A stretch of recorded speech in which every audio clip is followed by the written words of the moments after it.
Jadi di sini saya, Aida Nur Salsabila, dengan NIM 3 digit terakhir 017 akan mendemonstrasikan aplikasi rekomendasi karir berbasis Triasek mewakilkan kelompok saya. Jadi di halaman utama kita akan menemui ucapan selamat datang dan tes Triasek itu apa. Jadi tes Triasek itu tes rekomendasi yang berbasis Riasek. Riasek itu berisi dari R, I, A, S, E, C. Jadi R itu untuk realistis, I untuk investigatif, A untuk artistik, S untuk sosial, E untuk entertaining, C untuk konvensional. Dan setiap kategori ini memiliki warna yang berbeda. Dan jika pengguna ingin melakukan tes, pengguna bisa langsung mengklik button mulai tes sekarang.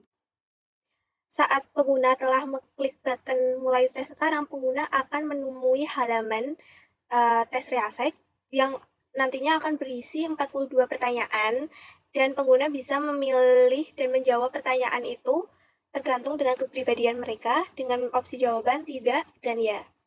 Langsung saja kita mulai tesnya ya.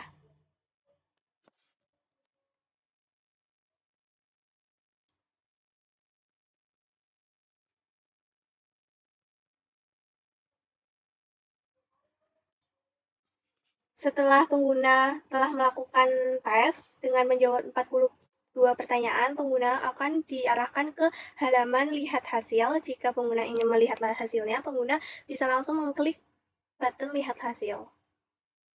Dan ini tampilan hasilnya, jadi pengguna akan tahu dia itu minatnya itu apa. Jadi pengguna minatnya adalah ACI, A itu artistik, C itu konvensional, I adalah investigatif.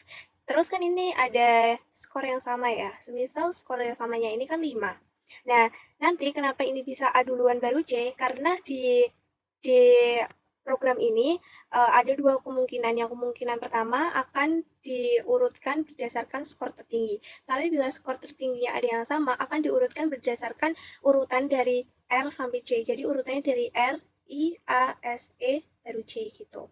Dan pengguna bisa melihat rekomendasi jurusan yang cocok dan rekomendasi pekerjaan yang cocok. Pengguna bisa juga langsung kembali ke beranda. Tetapi, jika pengguna melakukan tesnya itu menjawabnya asal-asalan, menjawabnya cuma tidak tidak semua atau ya semua, nanti hasilnya itu tidak akan keluar. Ini contoh untuk pengguna yang melakukan tes dengan menjawab tidak semua. Nah, hasilnya itu tidak dapat ditampilkan karena pertanyaan dengan tidak dijawab dengan tidak. Jadi, pengguna harus melakukan tes ulang gitu. Terima kasih.